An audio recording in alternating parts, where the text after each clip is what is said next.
Muito boa noite aos nossos amigos e às nossas amigas que estão aqui conosco nessa noite para darmos início a uma palestra nesses tempos difíceis, de pandemia, em que nós temos que manter os distanciamentos. O Centro Espírita Caminhando com Jesus, a Fraternidade Espírita Caminhando com Jesus, nos beneficia com esse momento. Então, elevemos nosso pensamento a Deus, em agradecimento à vida, pela paz que nos visita o coração, pela família que nos envolve, por toda a humanidade.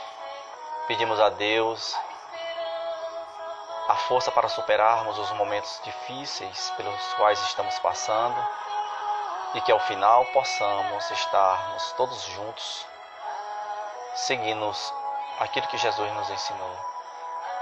Com essa súplica, Senhor, pedimos humildemente a permissão para dar por iniciada a palestra da noite de hoje. Que assim seja. Ok, mais uma vez agradecendo a todos que estão aqui presentes para discutirmos esse tema tão interessante que é desastres e resgates coletivos.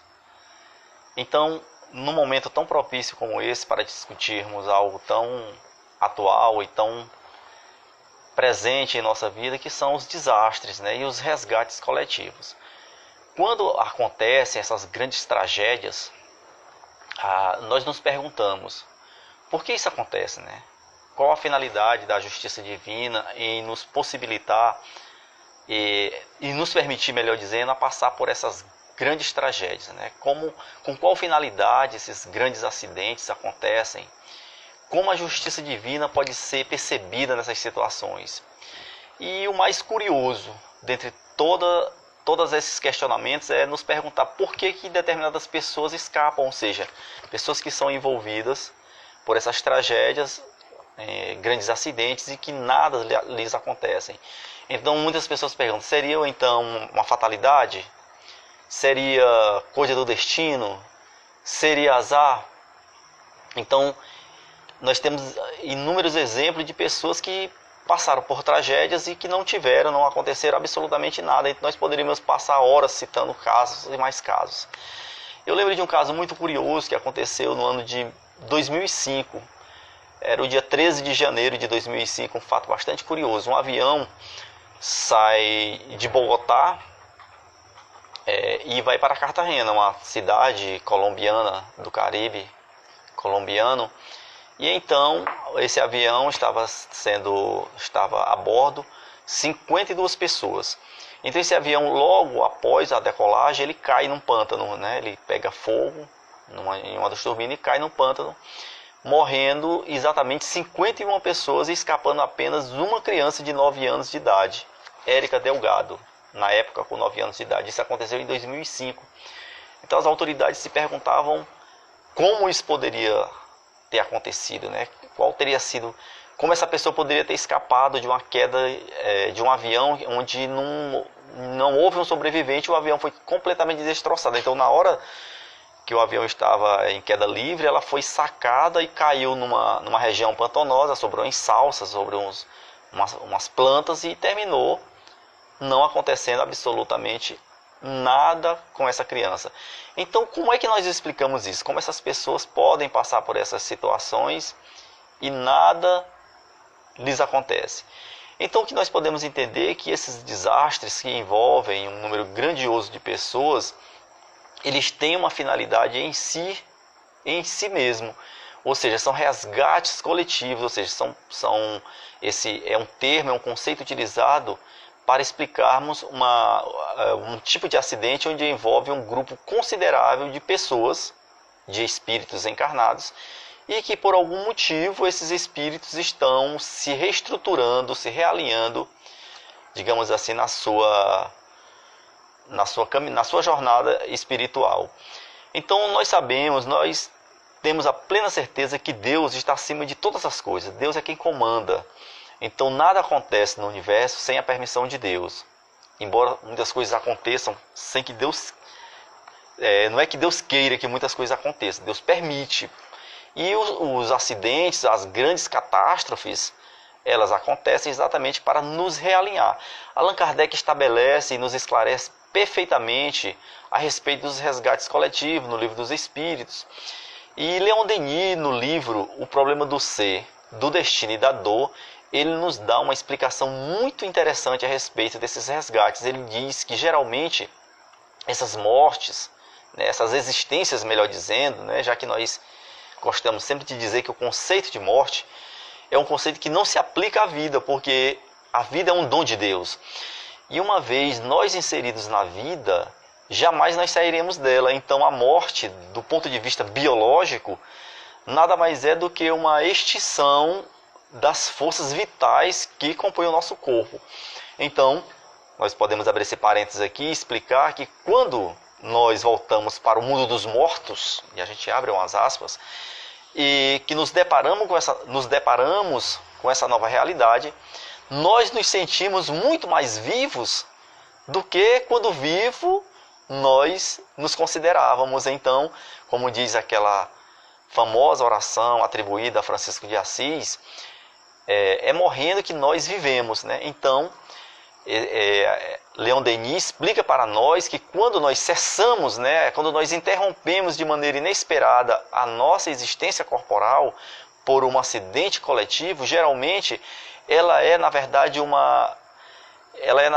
digamos assim, um reajuste na nossa cadeia, no nosso sistema evolutivo, para que a gente digamos assim, se ajuste a uma causa feita no passado.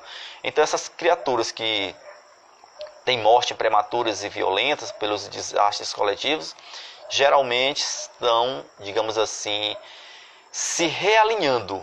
A gente não utiliza o termo pecado, porque pecado dá a ideia de um crime e de um castigo, mas na verdade Deus não castiga, Deus educa e reeduca. Então esses acontecimentos servem para que nós possamos nos reeducar no caminho da vida.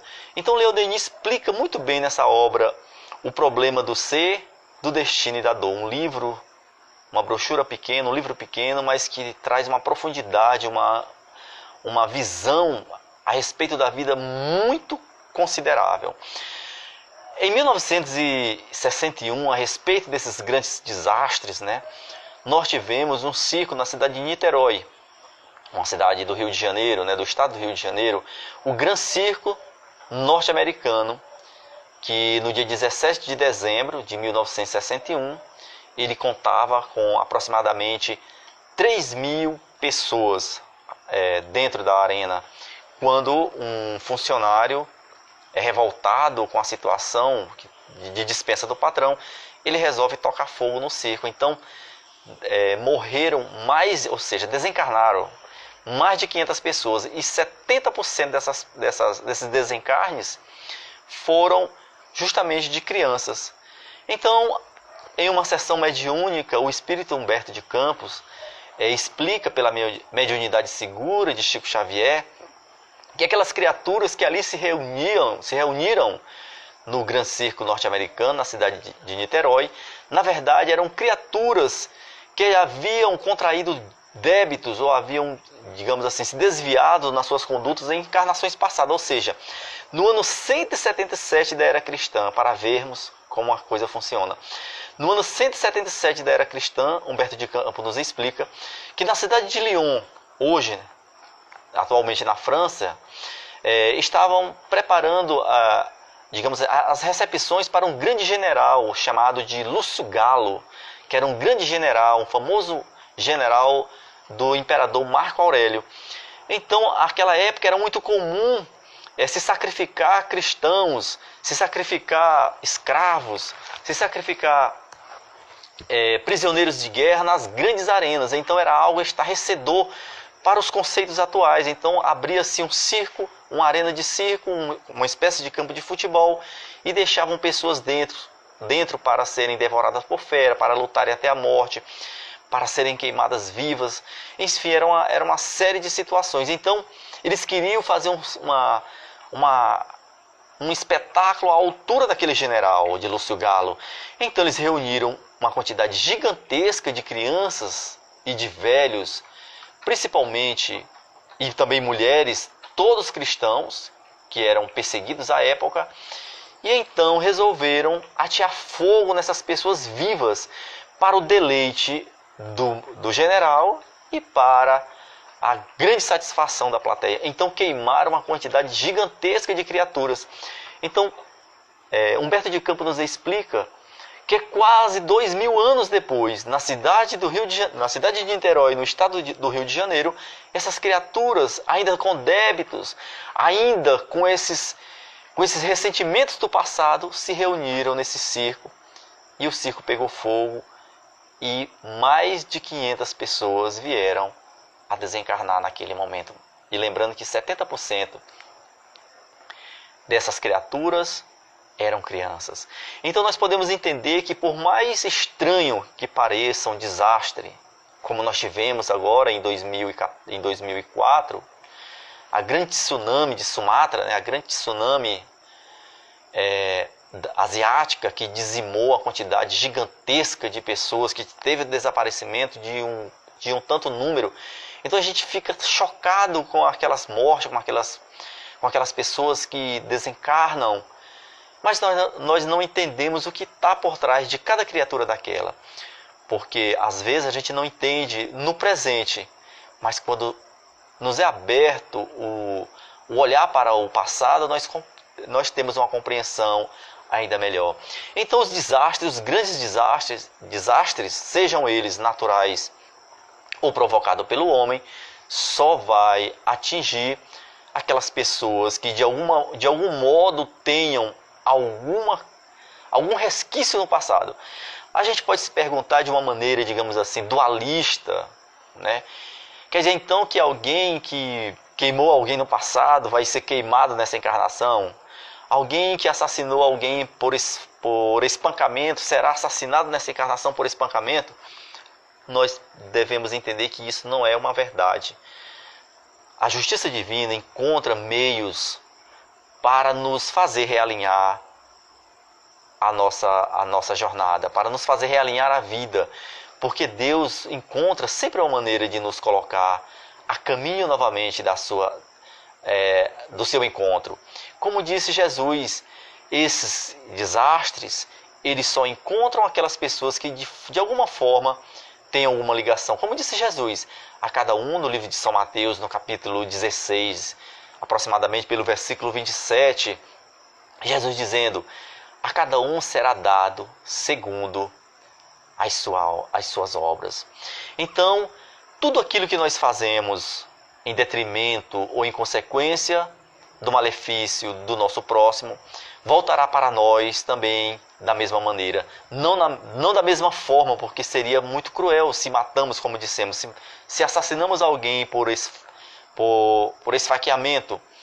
Não quer dizer que numa próxima encarnação alguém vai ter que nos esfaquear também, porque assim seria um looping, uma sequência, um matando o outro, e uma sequência que não acabaria nunca. E Jesus e Deus sempre encontram uma maneira de nos fazer realinhar a esses caminhos, ao seu caminho. Por isso que tudo que nós pensamos, tudo que nós sentimos, as nossas ações, tudo aquilo que nós idealizamos, isso voltará para nós. Se idealizamos coisas boas, voltará para nós coisas boas. Se idealizamos ou se praticamos coisas ruins, naturalmente essas consequências virão naturalmente para nós mesmos. Por isso, mais uma vez, nós evocamos a figura de Jesus Cristo a nos dizer: abençoai os que vos maldizem, dizia ele para nós, e orai pelos que vos injuriam, porque assim nós estaremos retribuindo o mal com o bem. Nós estaremos saindo da sequência de fazermos o mal e partimos a partir daí a fazermos o bem. E a partir do momento que nós nos predispomos à prática do bem, nós estaremos nos reajustando na caminhada evolutiva, na caminhada da vida, porque todos nós, por mais cruel que nós estejamos, ou por mais distante que nós nos encontremos de Deus, todos nós voltaremos para Deus. É uma verdade absoluta, é um axioma perfeito, porque de Deus nós saímos e para Deus todos nós estamos voltando. Então, esse sentimento que nós temos da existência de Deus, ele é, na verdade, a partícula de Deus que nós carregamos em nós mesmos. Então, quando nós praticamos o bem, nós estamos deixando aflorar esta carga genética, abrimos umas aspas, essa carga espiritual, moral, que nós trazemos de Deus, porque de Deus todos nós saímos. Então a justiça divina sempre achará um meio de nos reajustar. É interessante que Pedro, o apóstolo Pedro, em sua primeira carta, no capítulo 4, se não me falha a memória, no versículo 8, ele dizia: a caridade, quando falava do amor, esta caridade, segundo nos explica a doutrina espírita, benevolência para com todos, ou seja, bondade para com todos aqueles que estão ao nosso redor, desde os seres inanimados aos animais mais evoluídos e até mesmo ao homem, principalmente. Então, nos diz a doutrina espírita, benevolência para com todos é o sentimento de caridade. Compreensão dos defeitos dos outros, ou seja, indulgência para com os defeitos alheios, para que os outros tenham também indulgência para com os nossos defeitos, já que somos criaturas ainda em busca desse sentimento de fraternidade. Então a caridade se expande no perdão das ofensas, e é por isso que Pedro, o apóstolo, dizia: a caridade cobre uma multidão de pecados. Então, quando nós nos predispomos ao amor, todas as nossas falhas que nós tivemos nesta e em outras vidas, elas são minimizadas ou elas são transformadas, porque, como disse Pedro, a caridade, ela sempre cobre esta multidão de pecados. Como sabemos, a Terra é um planeta de provas e expiações. Então é natural que nós estejamos sendo visitados aqui ou acolá por essas tragédias naturais, por esses desastres coletivos em que ceifam centenas de vidas, em que uma quantidade gigantesca de criaturas entram ou voltam para o mundo espiritual de uma maneira tão abrupta, ou tão repentina, tão rápida. Então nós sabemos que isso acontece ainda conosco, porque nós ainda somos um planeta de provas e expiações. Ainda há uma quantidade de espíritos que gravitam na sintonia do ódio, na falta do amor, na retribuição do mal pelo mal. Então é natural que essas grandes tragédias ainda nos envolvam, seja elas do ponto de vista econômico, seja elas do ponto de vista físico. Nós tivemos tragédias no decorrer da nossa história que ceifaram centenas de vidas. Então as tragédias, essas grandes tragédias, elas não são, digamos assim, apenas uma novidade atual. Elas existem desde que a Terra é Terra.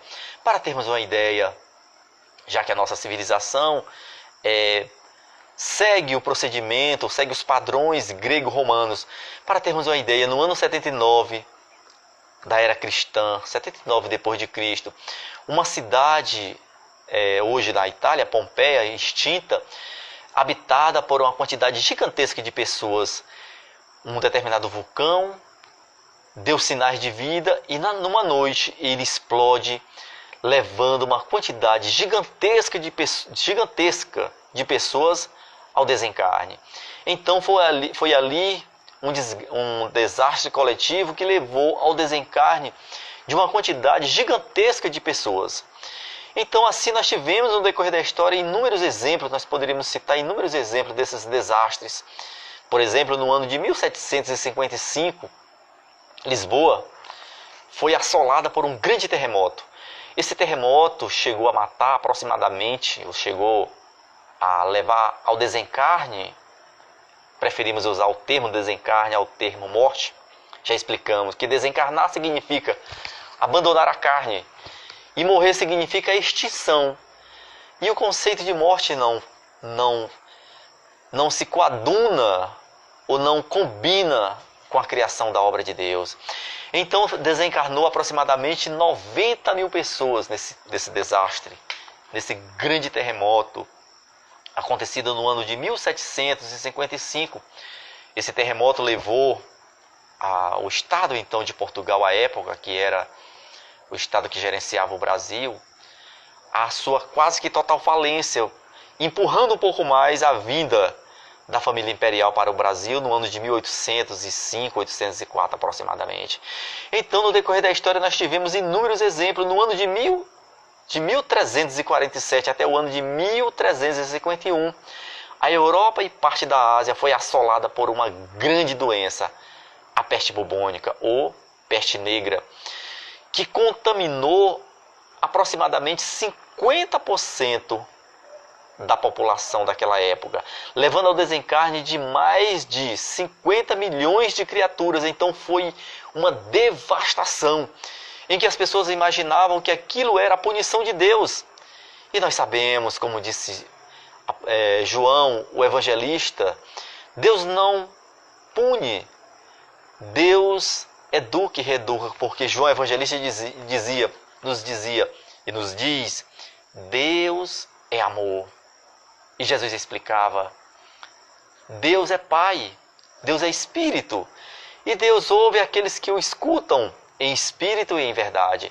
Então, nesse período, as pessoas imaginavam que era um castigo de Deus, mas a história nos explica que essa grande catástrofe se dava justamente porque aquele período era o período inicial da grande volta das pessoas do campo para a cidade. Então a falta de higiene levou à proliferação dessa bactéria, dessa doença que era transmitida por uma pulga que contaminava os ratos, e assim levou ao desencarne de mais de 50 milhões de criaturas. Então aí nós tivemos muitos outros exemplos de catástrofes, como por exemplo a gripe espanhola. A gripe espanhola, já que é muito parecida com o momento que nós estamos vivendo, que é o momento da Covid-19, a gripe espanhola ela veio logo após a Primeira Guerra Mundial. É interessante que o nome gripe espanhola não tem nada de espanhola, ela se propagou na Espanha, mas ela foi, digamos assim, surgida nos Estados Unidos. Então ficou conhecida como a grande gripe espanhola, que contaminou quase que metade da população terrestre no ano de 1818 aproximadamente, de 1918 melhor dizendo. Então ela levou ao desencarne de quase que 100 milhões de criaturas. Então são esses desastres que nos envolvem, que levam ao desencarne dessa grande quantidade de pessoas, e que a gente nos pergunta por que isso acontece, qual a finalidade. E a finalidade vem justamente para que nós possamos nos realinhar na grande caminhada da vida.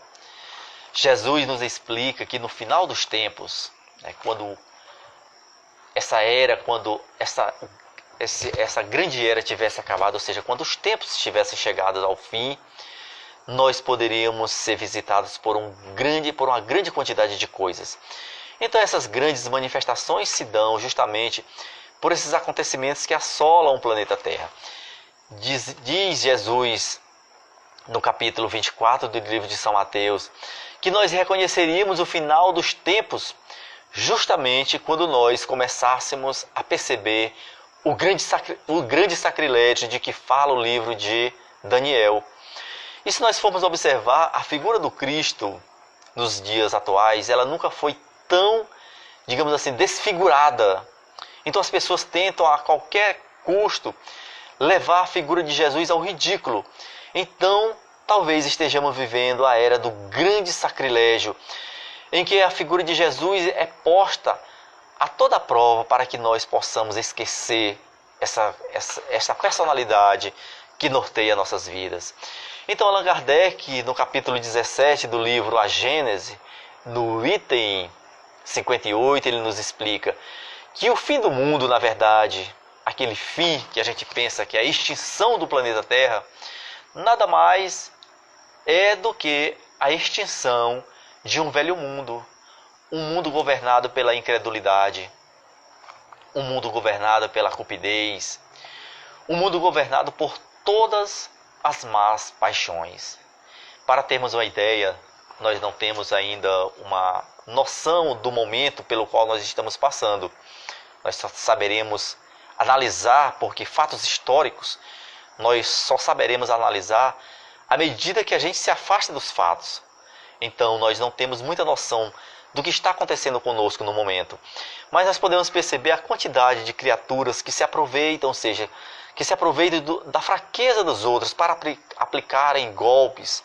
A quantidade de pessoas que furtam, que roubam, ou que se utilizam desse momento mais fechado que nós estamos vivendo para colocar medo nas pessoas, para dizer que estamos no fim do mundo. E na verdade, como podemos entender, o mundo não terá um fim, pelo menos agora. A gente entende que o planeta Terra é um planeta que teve uma criação.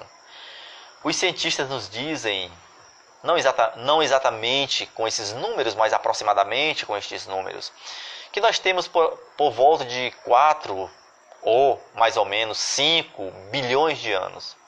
Então a Terra teve um início e naturalmente essa Terra terá um final.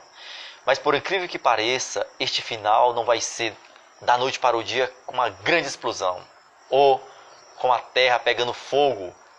Não, o final da Terra na verdade será pelo fogo, mas ela só se dará daqui a 1 bilhão de anos, porque o final da Terra, a extinção do planeta Terra, ela está vinculada à extinção do Sol.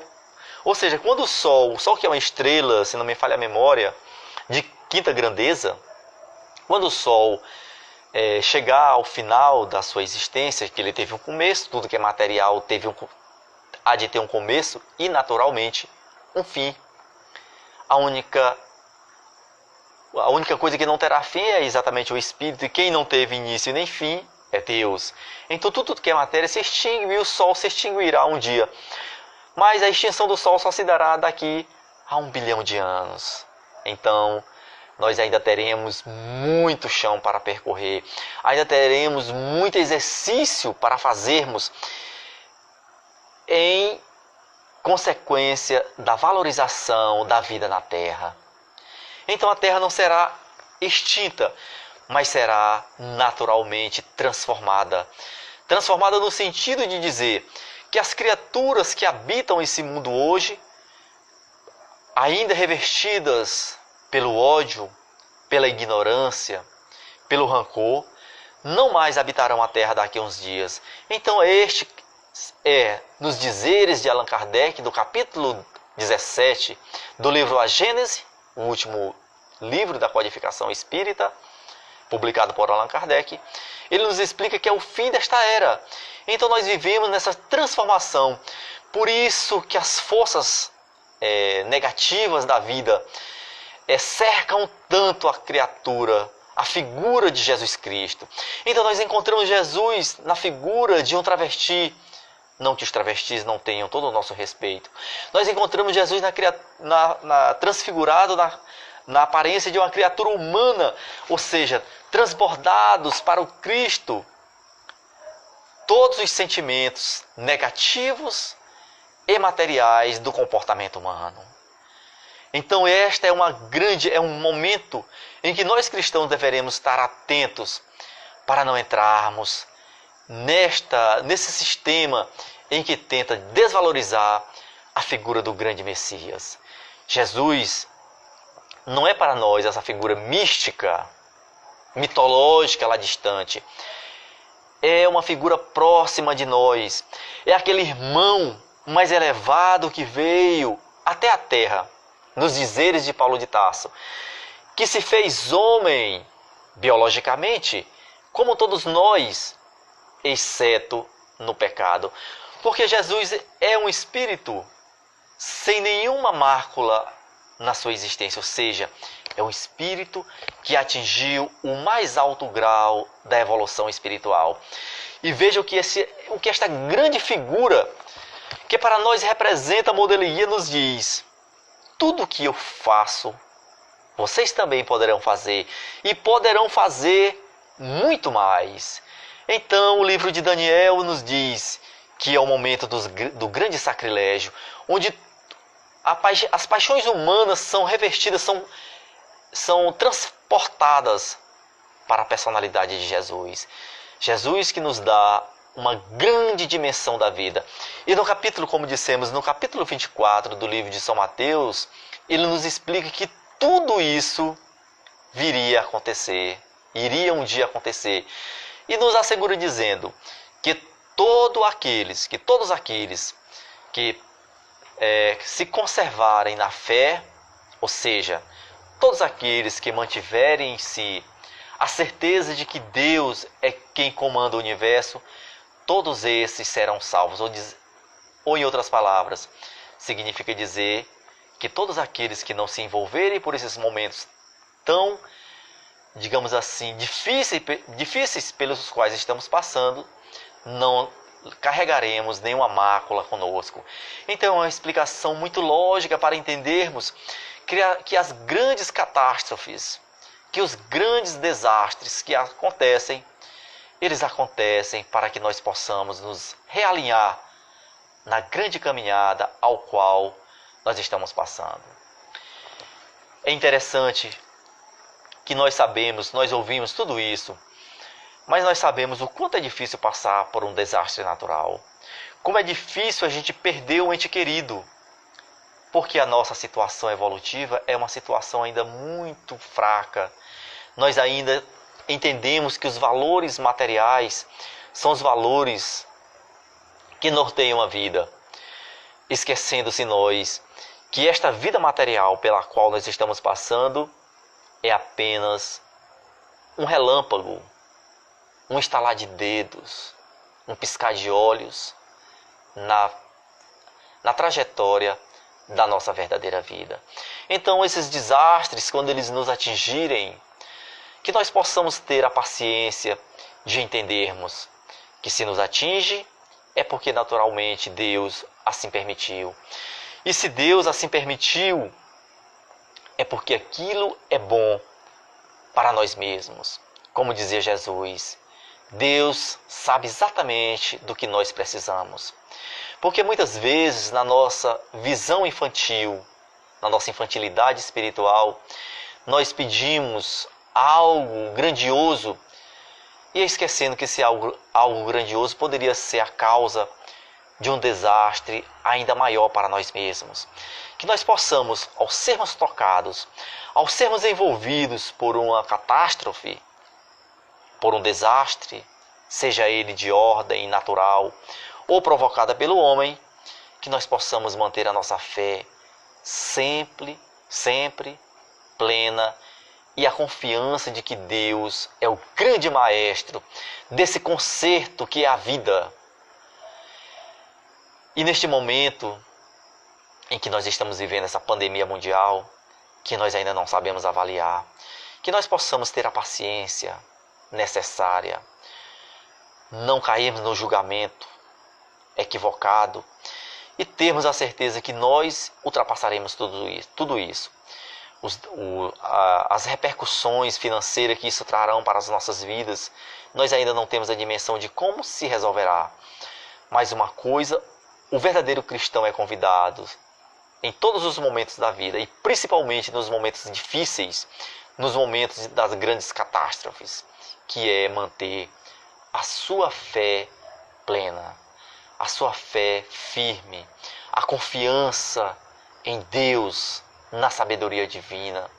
Porque a partir do momento que nós nos mantenhamos tranquilos, nós vamos envolvendo mais pessoas nesta tranquilidade.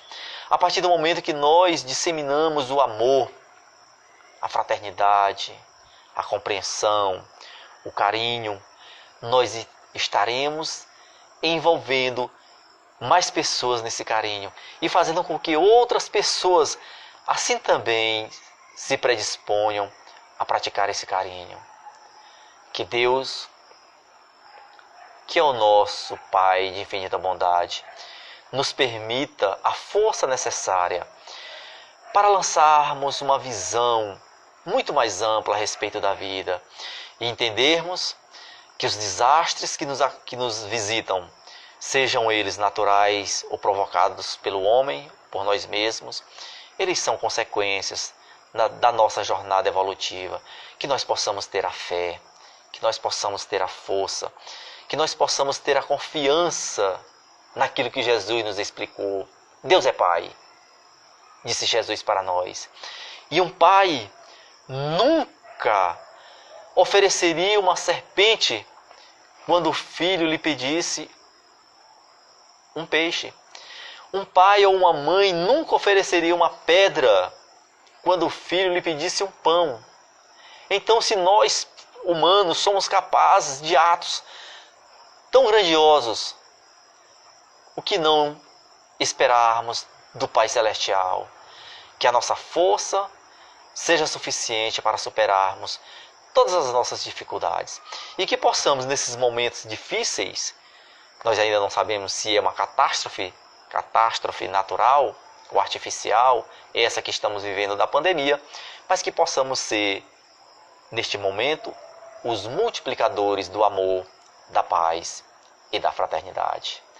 Agradecemos a todos e a todas que compartilharam conosco esse momento de reflexão e pedimos que continuemos firmes na justiça de Deus e na sabedoria da providência. Muita paz e o nosso muito obrigado. Elevemos o nosso pensamento a Deus, nosso Pai Todo-Poderoso, pedindo a Ele que nos encaminhe a força, a sabedoria, a paciência e a bondade com as quais Jesus Cristo nos apresentou aqui na terra. Deus misericordioso, fortalecei a cada criatura que neste momento se encontra cambaleante na superfície desse planeta.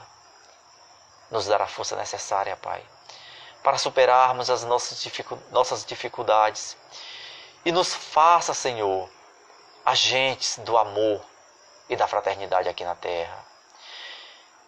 E neste momento nos permita também a dar por encerrada as reflexões feitas na palestra da noite de hoje. Muita paz e muito obrigado, Senhor. Que assim seja.